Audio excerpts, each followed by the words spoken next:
a sin was relapse. Physicians who are familiar with alcoholism agree that there is no such thing as making a normal drinker out of an alcoholic. Science may one day accomplish this, but it hasn't done yet. Thank you.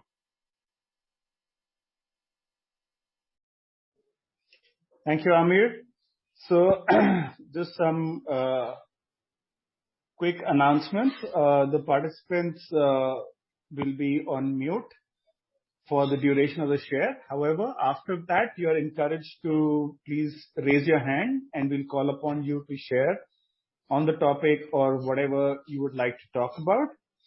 Would also request those of you who could to kindly turn on your videos, because unlike our usual format, this meeting will be a video on meeting. Should you feel comfortable doing so, please feel free to do that.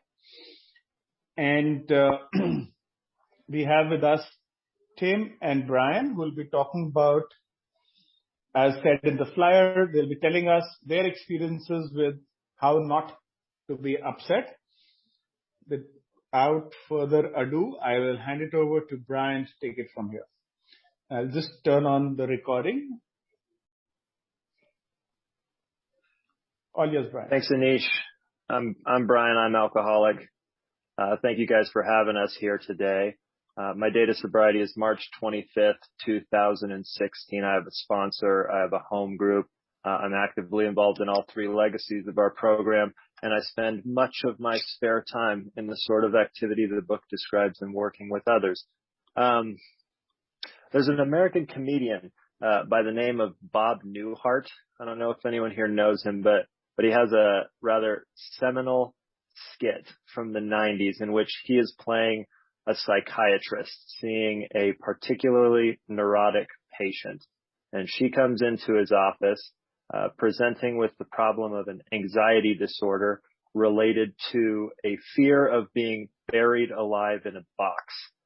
And he asks her a couple of questions after some prolonged conversation about the way in which he bills for his services and that he doesn't make change and all this kind of stuff. And she signs on board for this and tells him at some length about her fear of being buried alive in a box and how it comes from a childhood issue with her parents who would lock her in a room, and she would just obsess about this thought. And he just listens and listens and listens, and he goes, "All right, I'm going to give you the solution to your problem." And she goes, "Should I get a pen and paper out?" And he goes, you can if you'd like to, but most patients don't find it necessary. I'm going to give you a few words in the office that I want you to take out and apply to your life." She goes, "Okay, I'm going to get a pen and paper just to be certain." And she gets out a pen and paper and he goes, "Okay, are you ready?" She goes, "Yes." And then at the very top of his lungs, he goes, "Stop it! Just stop it!" And it's a bit like that. At risk of being accused of talking out of both sides of my mouth, like the solution to being upset is to accept, surrender, forgive, amend, and serve. And everyone knows that. Trust God, clean house, work with others. I think we all know that. And to say it that glibly is unhelpful, I think. At least it was for me. My problem isn't that I don't know the solution. My problem is a total lack of the ability to implement that solution in my life. Lack of power rather than lack of information. Yeah. So what AA's provided me is a framework for affecting the kind of change that I know that I need to make in my life. Depression is a similar kind of thing. At risk of veering into outside issues, nobody with depression doesn't know how not to be depressed. You wake up at a reasonable hour, you take care of basic hygiene, you eat good food, you stay hydrated, you go to work, you engage in constructive life positive activities. Like, everybody knows that. What depression is being unable to affect that change in your own life. Alcoholism was a similar thing. The way that you stop having a problem with alcohol is by not drinking. I knew that when I got into AA. I didn't actually want to do it for a long time, but when I finally did want to do it, I found myself unable to do it. And having had some freedom from the alcohol problem, having applied the steps and gotten involved in AA, I don't drink, I don't want to drink, I don't think about drinking. That problem's been solved. but I'm still upset from time to time. And it boils down at bottom to either an inability or an unwillingness to trust and rely on a power greater than myself. That is always the problem. It wears a lot of different hats depending on the day. But at bottom, that's what the problem is. I've got a couple stories that I feel like are helpful for me in illuminating the idea. The first is from a late AA member named Ray O'Keefe, and he tells a story about having a hobby of gardening. And Ray is this like audacious, larger than life, self-effacing but blustering kind of ego dude. And he's telling this story kind of teasing himself, and he's saying that every year when the harvest comes through on his garden, he'll pick some plants, he'll pick some tomatoes, and he'll go to his home group, and if he likes you, he'll bestow a tomato onto you. And he'll make it this big ego-feeding proposition. That's my tomato. I grew it in my garden. He gives it to the newcomer, and they respond, oh, the guru gave me a tomato. And it's all this very cute, self-congratulatory kind of process. And he says, over the course of a few years, he came to realize that it's not his tomato. He didn't grow the tomato. What he did is get it ready. He tilled the soil, he planted the seed, he pruned the plant, but it's a power greater than himself that does the actual growing. Yeah. The same way that a surgeon doesn't actually heal an injury, what the surgeon does is clean the wound, seal the laceration, create an aseptic environment, and create an environment that is conducive to healing happening. Yeah. The surgeon doesn't actually heal the wound. And this felt pretty obtuse to me, when I first got to AA, because I don't have the power to keep me sober. I don't have the power, seemingly, to solve whatever emotional problem that I have. What I do have is the power to take action that will connect me to something that can solve those problems for me. Yeah. So the first time through the steps was a bit different than all of the following times. Everybody who's done a fourth step will be familiar with the act of spiritual and rhetorical judo that happens in the fourth step. I started with listing all the people that I was pissed off at. And spoiler alert for anyone that's new, it's all your fault. Not what happened in your life, but your attitude and your reaction about it. And the first time I went through inventory, that was a bit dizzying to see that I have to take full stop emotional and spiritual accountability for my experience of the world. AA offers nothing short of that invitation. And that is a big idea. And it's no wonder that people are resistant to that. I certainly was. But that's the first time through inventory that's a surprise to me, that I need to take responsibility for this stuff. Every other time I go into inventory, if my basic assumption isn't, if I am upset, I am wrong by definition, I've missed something. I have a particularly hard-hearted type of sponsor who I was talking to a couple months ago about some like big life decision type stuff. I was talking about either trying to buy into the partnership at my work or purchase a home. I'd be a first-time home buyer at the time. And I called him up and I talked ad nauseum for probably 10 minutes about my fears and ambitions and plans about all this stuff. And at the end of it, he goes, I'm sorry. I thought I was talking to someone who had taken a third step, which is a bit like being punched in the stomach. And I'm like, what do you mean? And he goes, the only question you actually have to ask is, how can you best serve God and his children? And there's not really anything left to say after that, is there? There really isn't. The point is that I had forgotten the substructure on which the rest of the program is built. Yeah.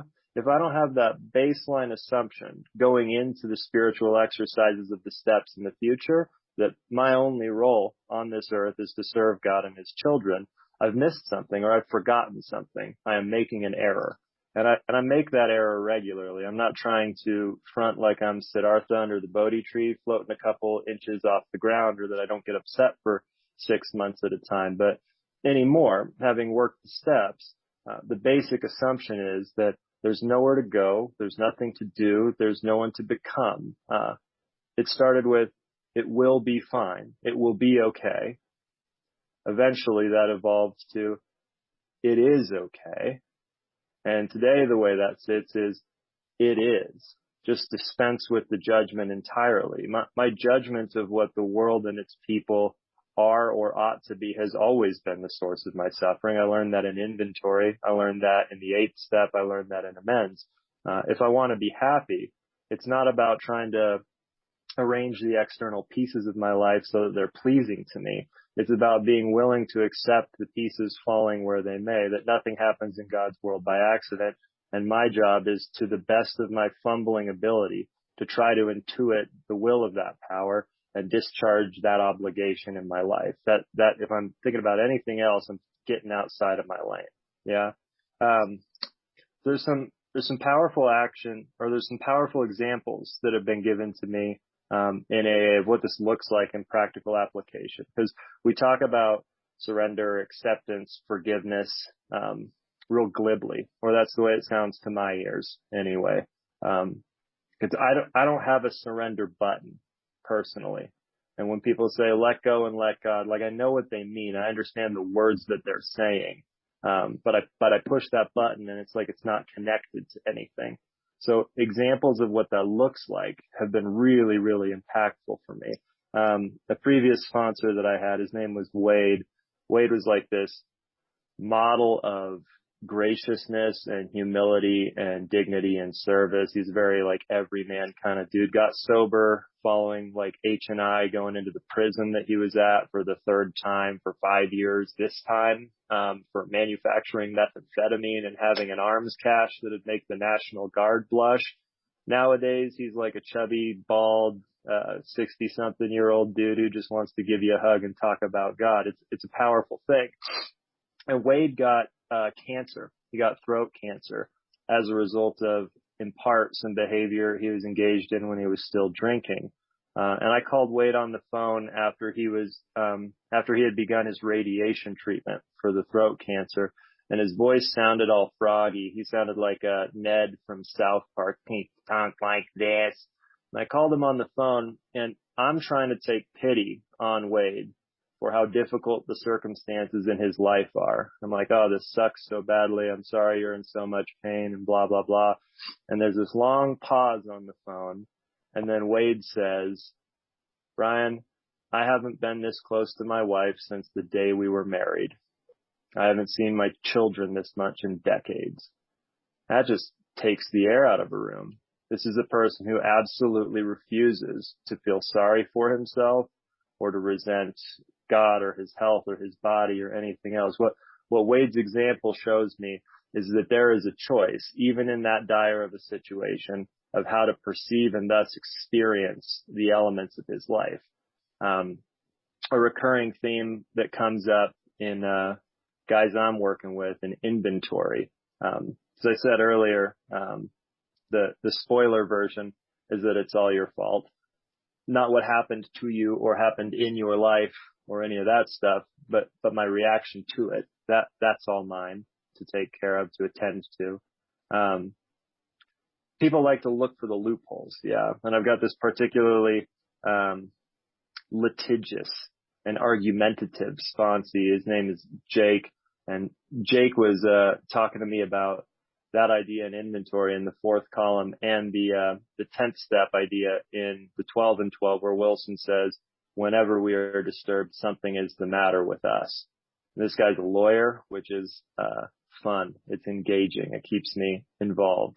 So he's always looking for the loophole, always looking for the legalistic argument, which is to miss the point anyway. I'll just throw out there. You focus too much on the words and you miss all of the music. But I can get drawn into that drama sometimes. I'm not as advanced in Al-Anon as I am in AA, suffice it to say. Anyway, he's like, well, what about the Holocaust? Just takes it to the most dramatic reading possible. I mean, it's the most dramatic example in all of human history of abhorrent and grotesque inhumanity, one creature visiting them upon another. He says, what about that? Is that their fault? And it took me a minute to find an answer to that question. And I don't know if I have the answer, but I know that other people have supposed answers to that question. Viktor Frankl is a good example. Viktor Frankl was a victim of the concentration camps, had his whole family and community exterminated, and wrote a book called Man's Search for Meaning, which is about the transcendent power of the human spirit to forgive and find purpose, even in that context. I mean, he's not like this isn't a redemption narrative after he gets out. This is about finding meaning and purpose in service to his fellow, with his fellow captives, and finding forgiveness for his captors in real time. So I guess what I'm getting at is that if Viktor Frankl can forgive the people who have exterminated his entire community, maybe I can give Barb at the office a break for her bitchy email. Yeah.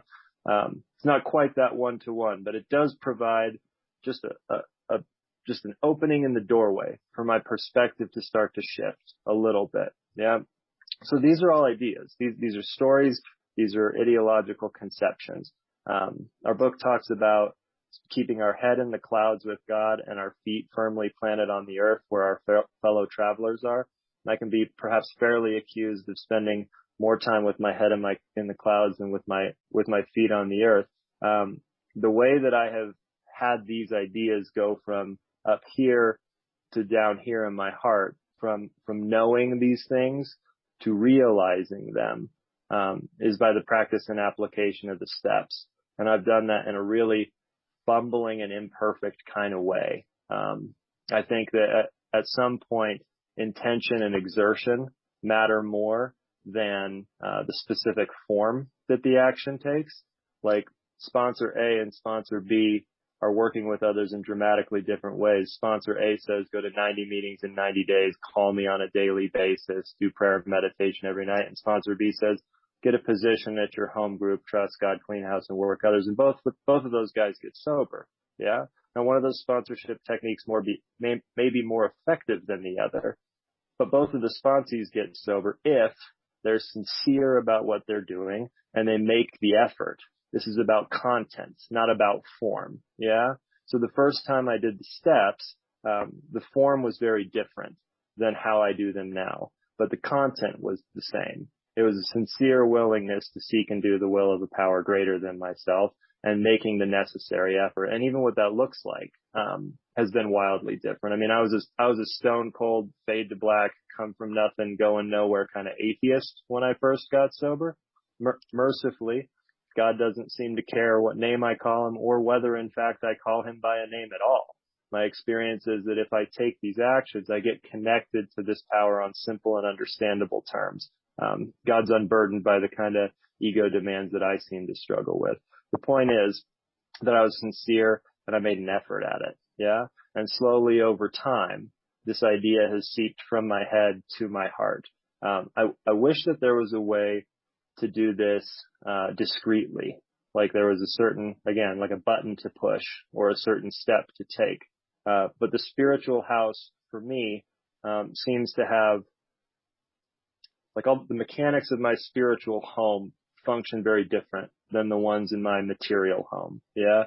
My spiritual home is like, I'm upstairs on the second floor trying to work on the plumbing. I've got a leaky pipe that's been leaking for 6 months. The analog in my personal life is that's my financial irresponsibility. I spend money recklessly. Yeah. And so I go upstairs to wrench on the plumbing. And I put a hole in the sheetrock in the process, and I have the wrong tools, and I get my knuckles all bloody and this and that and the other. And eventually I get tired of that. And I go downstairs into the basement to work on the electrical panel that my sponsor's been bugging me about for the last 2 years. And when I fix the electrical problem in the basement, the next time I go upstairs, the plumbing issue is resolved. Things seem to be connected in a way that's not intuitive to me. Everything is connected. This is an indelicate turn of phrase, but it's effective and I like it. I can't piss in one end of the well and hope to drink out of the other. Yeah. It's all the same well. My whole life is happening in my mind. Yeah. So if I'm stealing at work, it's going to infect my relationships with other people, with my family, with my partner, with my sponsees, all of that stuff. The same way that the negative stuff works that way, the positive does too. If I'm engaging thoroughly and honestly with the program to the best of my abilities, and there's an asterisk behind that, best of my abilities is a moving target. Some days I can't seem to swing my feet out of bed without stepping on other people's toes. And other days I feel like if I got a running start, I could just about skip across the surface of the water. It's not about outcomes. It's about effort and intention. I'm doing the best that I can with the tools that I have as they appear to me right now. The rest of it takes care of itself, and that idea makes the journey from the head to the heart. I become more aware of this relationship with a power greater than myself, and that solves the problem for me. So if that feels obscure, I don't mean for it to be. Tim is much more taxonomical and practical than I am, I think. So having dealt with some of the high-minded philosophical nonsense, I think I'll turn it over to him for the more practical aspects. Thanks. Okay. Thanks, Brian. My name's Tim. I'm an alcoholic. Lovely to see a couple of faces. If we can see some more, that would be great. If there's no one catching, it's very difficult to throw a ball if you don't know where you're throwing. So, good to see at least a couple of faces. So I got sober on the 24th of July, 1993. So, a little over 28 years ago. I was trying to get sober for 3 years before that, from 1990. I'm just over 50 now. What has being upset got to do with alcoholism? I think that's a pretty good question. Obviously, I don't want to be upset because I don't like being upset. But it's very interesting to me that the beginning of the moral inventory starts on page 63 of the big book. That's where they hid the instructions for how to get sober. I didn't know this for a while. Page 63, they start the moral inventory of step 4.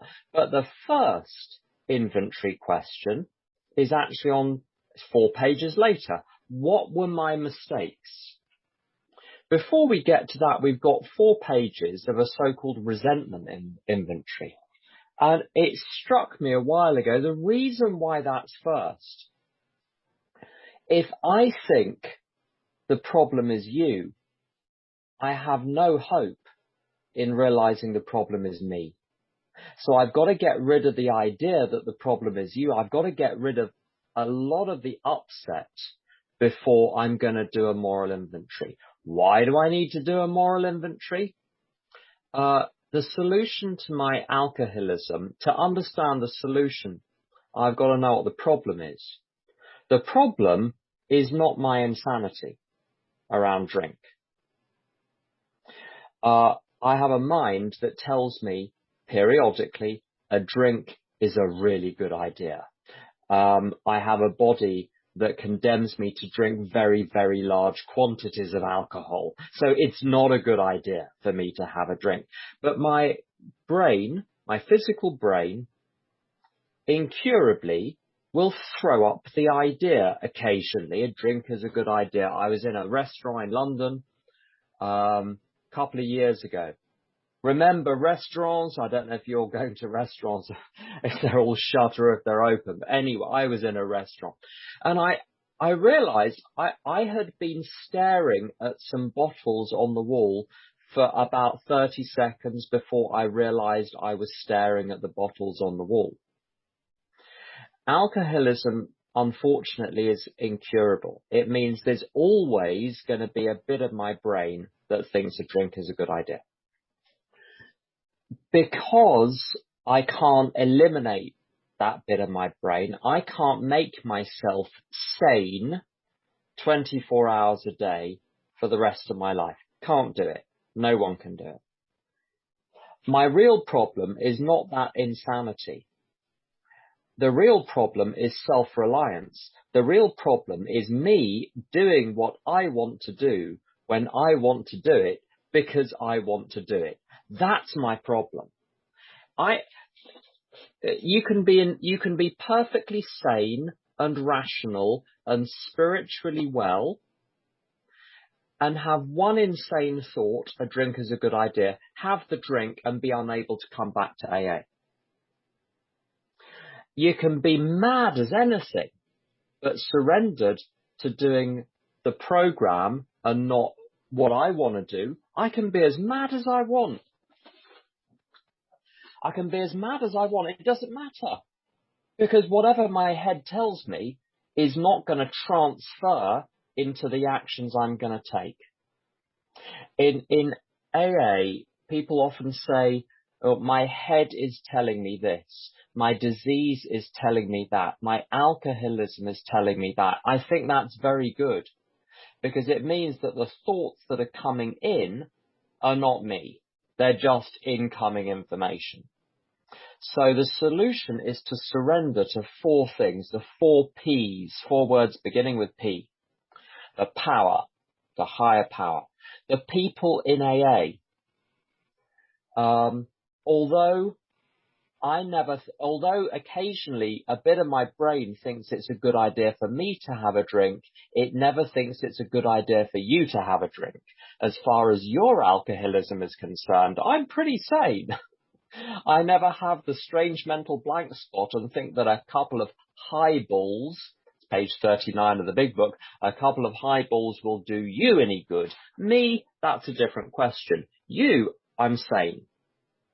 So I surrendered to the power, I surrendered to the people, I surrendered to the program, which is the first 9 steps to clear up the past, the last 3 steps as a structure for the day, and the principles. If in doubt, follow a principle.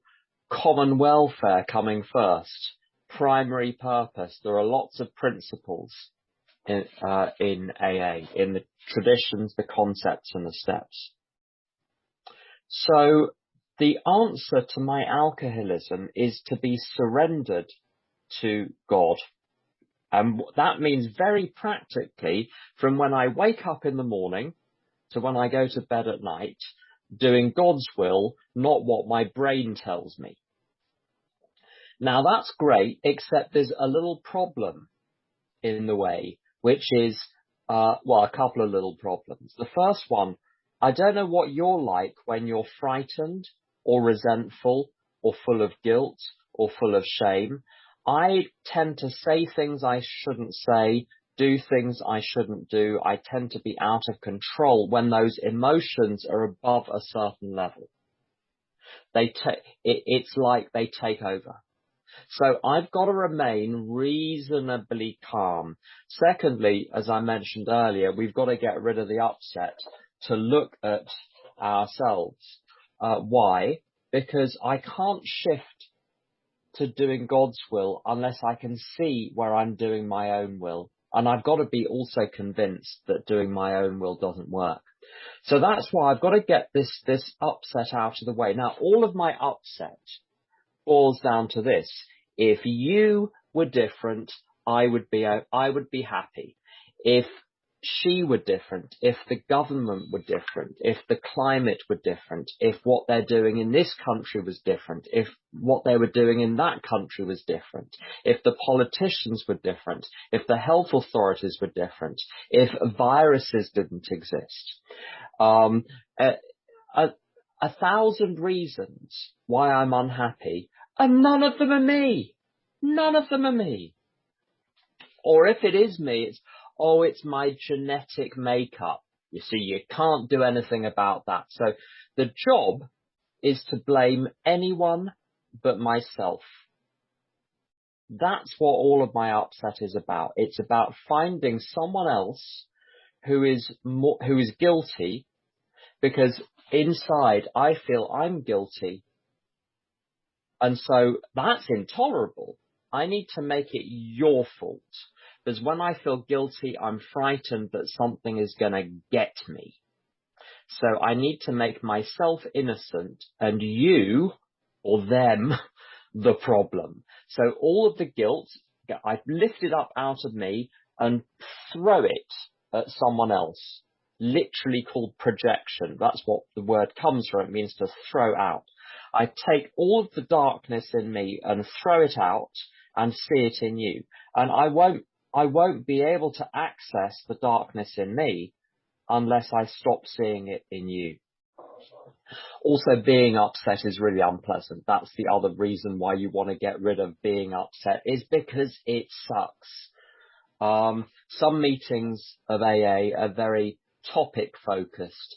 We talk about the steps, the traditions, the concepts, the service structure, the these, the those. We talk, and a lot of meetings, people, they just tell you about their week. It's not a good thing, it's not a bad thing, but they tell you about their week and all of the things that upset them. And then the meeting's over. We pray the Serenity Prayer and the meeting is over. So it's actually kind of an important topic, how not to be upset. I need to be unupset to get on with God's will, to do my inventory, and to have a nice day. The mechanism is very, very simple, and it's straight out of the big book. I make a list of all the people that I think are the problem. And if you're struggling to write a resentment inventory, that's a pretty good way to start. Make a list of all of the people who are the problem. And then you say what they've done wrong, just like if you were a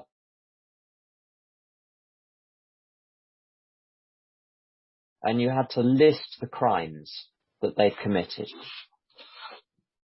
And then the book is very clever. It's very clever. It says, which area of myself is affected? I don't know about you. I can read a newspaper and find terrible things happening to other people, and I have not a flicker of emotion. Maybe some things, but not everything. But you do something to me, and now there's a problem. So my problem is not that I get upset because of immorality or other people's wrongdoings. Otherwise, I wouldn't be able to watch murder films. My problem is that something affects me. And what does it mean to say something affects me? It means it's got in the way of my plans. That's the problem. So the truth is, I'm never upset because of you or what you've done. I'm upset because my plan is under threat. And we've got these 7 areas of self. Pages 64 and 65 of the big book, if you're following along in your big books. The adult version or the kids version, there's a little tiny big book as well. 7 areas of self. And they break out like this. So personal relations and sex relations is that I have these scripts for how I think other people should behave. They're not treating me right. So I want to know if the problem is not you, but my plans, my blueprints, or rather my ego's blueprints. I need to know what those blueprints are. So there's a script. What is the script I've given to people? The script I've usually given to people, sometimes my language will conceal the truth. I'll say, she doesn't respect me. Whereas the truth is, the command I'm giving her is, I demand that this person agree with me, hold all of the same views as me, and obey me when I give her instructions. So the problem is not her lack of respect. The problem is me going through the world, giving silent orders to everyone. I don't know, have you ever shouted at the radio? You listen to a news program, you hear someone being interviewed, and you're shouting at the radio, or either internally shouting or literally shouting out loud.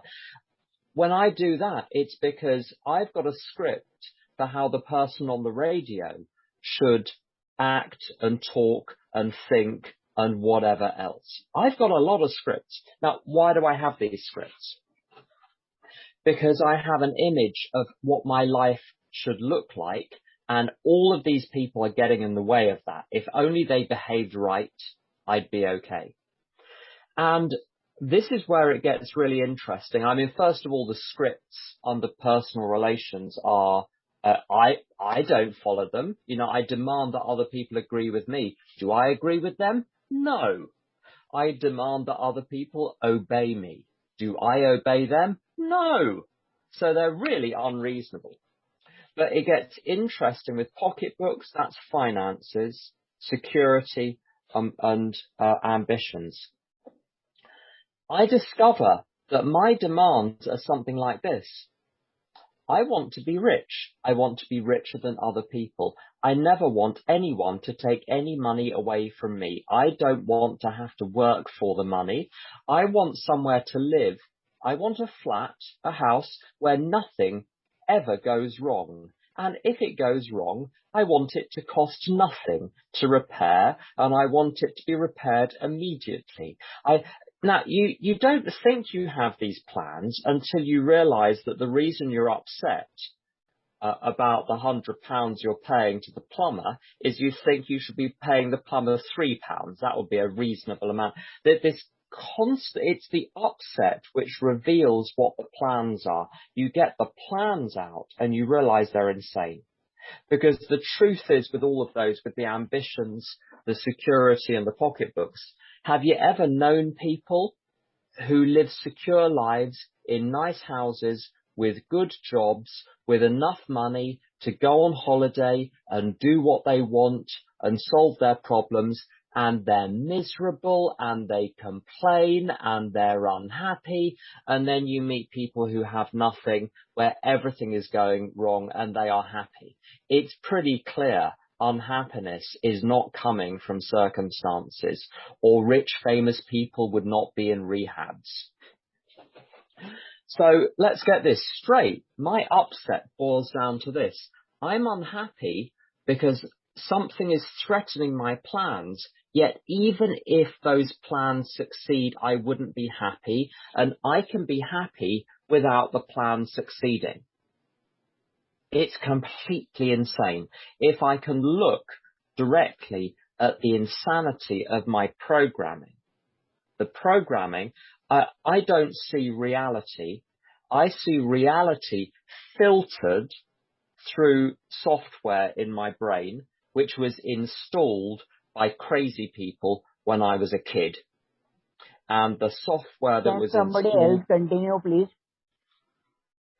And the software that was installed when I was a kid is what is producing the upset. So what I've got to do is stand back from it and see it as it is, and recognize that I'm not reacting to reality. I'm reacting to a picture I've painted of reality, a story I'm telling about reality. So I've got to undo the story. I've got to drop the demands because they're crazy. They make no sense. And recognize that the other person is either just an ordinary person getting on with their day, doing the things that they need to do, or if they are behaving badly. When I behave badly, I'm driven by emotions that are bigger than me. When they're behaving badly, and I'm blinded too. Have you ever noticed when you're very, very frightened or very, very angry, you don't see things straight and everyone else thinks you're crazy? When I'm full of negative emotion, I don't see things as they are. So this is true for other people too. Even people who seem calm, people but who are acting in a way that harms other people, are blinded ultimately by resentment, by fear, by guilt, by shame. And then I've got to extend blessing. I've got to extend love towards these people in my mind and then in my actions. But they're very helpful prayers on page 67 of the big book. And it says, this person is a sick man, or this person just is as they are. How can I be helpful to them? And it's really clear that me being angry doesn't help.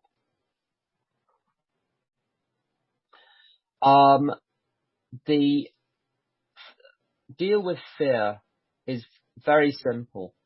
We asked ourselves why we had these fears, page 68. Wasn't it because self-reliance failed us? In other words, if I think I am my body, my circumstances, my external life, I'm going to be frightened because these are vulnerable. These can be hurt. If I recognize I'm spirit, just like everyone else, I'm living in a human body, but I'm spirit. Spirit can't be harmed. It's who I am. It's my value, which is infinite, just like yours. And what's my purpose? To be a light in the lives of the people around me. None of that can be harmed. When I'm in that space and keeping myself useful, I'm good. The fear goes. And lastly, I think all upset boils down to resentment, which we've talked about, fear, which we've talked about, shame a little bit, is linked as well, thinking there's something wrong with me. But that clears up by recognizing I'm spirit.